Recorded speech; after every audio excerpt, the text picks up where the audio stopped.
Hello everyone, I'm Atharv Kakade and I'm from Maharashtra. I'm 26-year-old businessman and entrepreneur, mostly working in fintech and Web3 industry.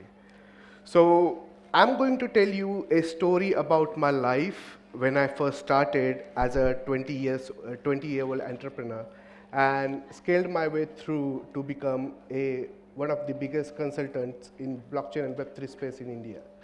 So I was an MBBS student. How many of you know that MBBS student can become a doctor or he can become someone working in technological side? Most of people believe that doctors can only become a doctor, they can help patients, but I'm kind of an exception when I'm working in technology. So how the technology is helping us or how it can be leveraged in such a way which can help each and every single person in the world in their good times as well as in their bad times. That's what we are going to talk about here today. So the technology that I'm mentioning here is blockchain, green energy, as well as some other technologies like carbon credits, etc. So all of you here are art students or commerce students. You all know about finance and many other things. When you think of a word, blockchain, the first thing that comes in your mind is cryptocurrency or Bitcoin or Ethereum, like those crypto coins that everyone invests in. But no one really thinks about what's the real purpose of that technology. The purpose of the technology is trust.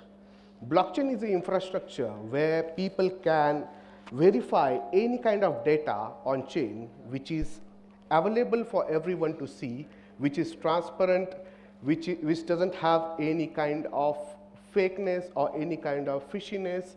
Everything is just the same as you see online.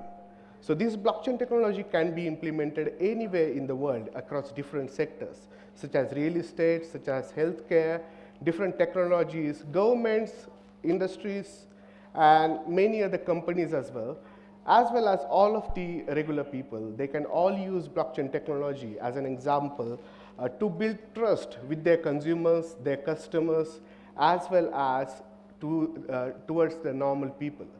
So how this blockchain technology works?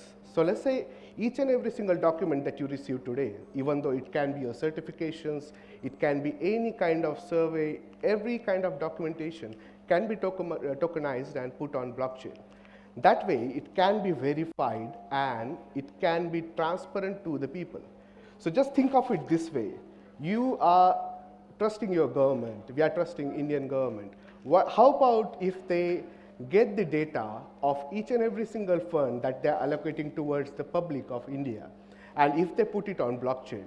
Wouldn't that be convenient? Wouldn't that be helpful for normal people to trust, understand, as well as believe that every single penny that's going into the blockchain, that's going into the development is getting spent properly through all of the official portals?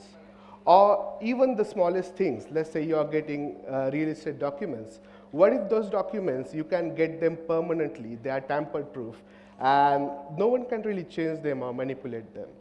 So it solves 90% of the problem when it comes to all of the fakeness in the world, all of the scams that are happening. So this technology is not just about money, or it's not just about growth or hype. It's more about what exactly people need. That's trust. So this trust-based method that I'm speaking here today it starts from very bottom. So let's say you and me, we are normal people. We want to use blockchain technology to advantage ourselves. We are running any kind of business.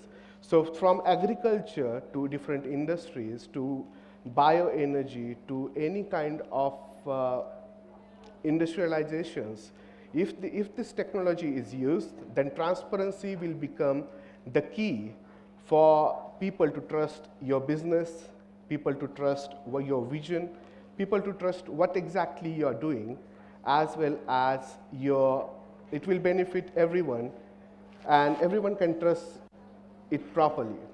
So future doesn't lie just on technologies, but it lies on the proper proper scaling of those technologies. I studied in China for more than 7 years. So when I first started there, I was living in a city called Hangzhou. It's near Shanghai.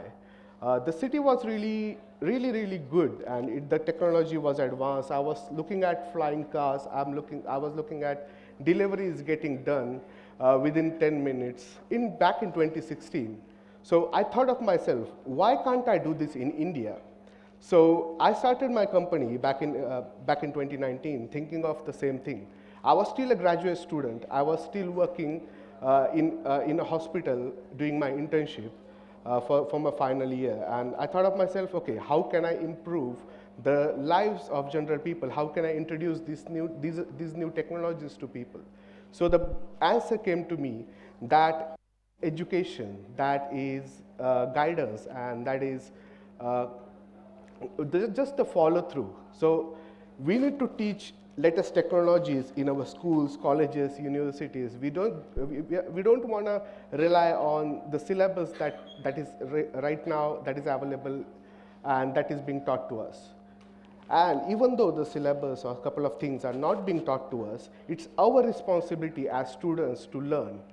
A doctor never stops to learn. That's what people say. Whenever he is practicing, he's always learning. And every other profession should do the same to become a successful person and to become the top 1% of the world. Thank you so much for your time.